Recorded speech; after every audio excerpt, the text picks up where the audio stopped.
ഒന്നും കണ്ടില്ല. അമ്മ എല്ലാ അടയാളം കണ്ടു, ഔസേപ്പിതാവ് ഒരു അടയാളം കണ്ടില്ല, എന്നിട്ടും വിശ്വസിച്ചു. അതാണ് അദ്ദേഹത്തെ നീതിമാനെന്ന് സ്വർഗം പറയണത്.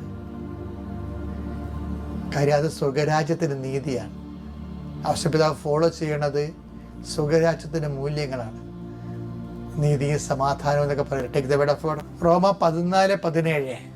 കാരണം ദൈവരാജ്യത്തിന്റെ മൂല്യം കണ്ടില്ലേ? കാരണം ദൈവരാജ്യം എന്നാൽ ഭക്ഷണവും പാനീയവും അല്ല, പ്രത്യുത അത് ലോകരാജ്യത്തിനാണ് ഭക്ഷണവും പാനീയവും വരണം. പ്രത്യുത നീതിയും സമാധാനവും. ദൈവ മനസ്സ് നിറവേറ്റുന്ന നീതിയുണ്ട്, ദൈവനീതിയാണത്.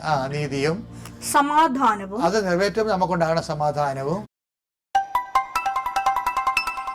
പരിശുദ്ധാത്മാവിലുള്ള ദൈവത്തെ മഹത്വത്തിന് വേണ്ടി അത് ഉപയോഗിക്കുമ്പോൾ നമുക്കുണ്ടാകുന്ന പരിശുദ്ധാത്മാവിന്റെ സന്തോഷവുമാണ്. അപ്പൊ ആ ദൈവരാജ്യം നമ്മൾ തന്നെയാണെന്ന് അർത്ഥം. ഈ ദൈവരാജ്യം നമ്മൾ തന്നെയാണെന്ന് ഈശോ പറയുന്നില്ലേ? അത് ദൈവരാജ്യം നമ്മൾ തന്നെ ആകുന്നതിൻ്റെ ആളുരൂപമാണ് ഈ ഔസേപ്പിതാവ് എന്ന് പറയുന്ന ആള്. അതിൻ്റെ മോഡലാണ്. ഈശോ ദൈവരാജ്യത്തിന് വേണ്ടി കുഞ്ഞുങ്ങളെടുത്തില്ലേ? ഞാൻ നിങ്ങളുടെ മുമ്പിൽ ഔസേപ്പിതാവിനാണ് എടുത്തു പറയണത്, ദൈവരാജ്യത്തിൻ്റെ മോഡലായിട്ട്. ഇത് കണ്ട് നമുക്ക് വളരാം, ഇത് കണ്ട് ക്രിസ്തുവിനെ വളർത്താം, ക്രിസ്തുവിനെ ലോകത്തിന് കൊടുക്കാം. ദൈവം നമ്മൾ അനുഗ്രഹിക്കട്ടെ.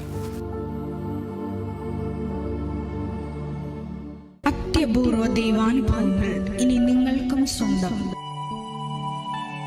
ഈ യൂട്യൂബ് ചാനൽ ഇതുവരെ സബ്സ്ക്രൈബ് ചെയ്തിട്ടില്ലെങ്കിൽ ഇപ്പോൾ തന്നെ സബ്സ്ക്രൈബ് ചെയ്യുക. ഈ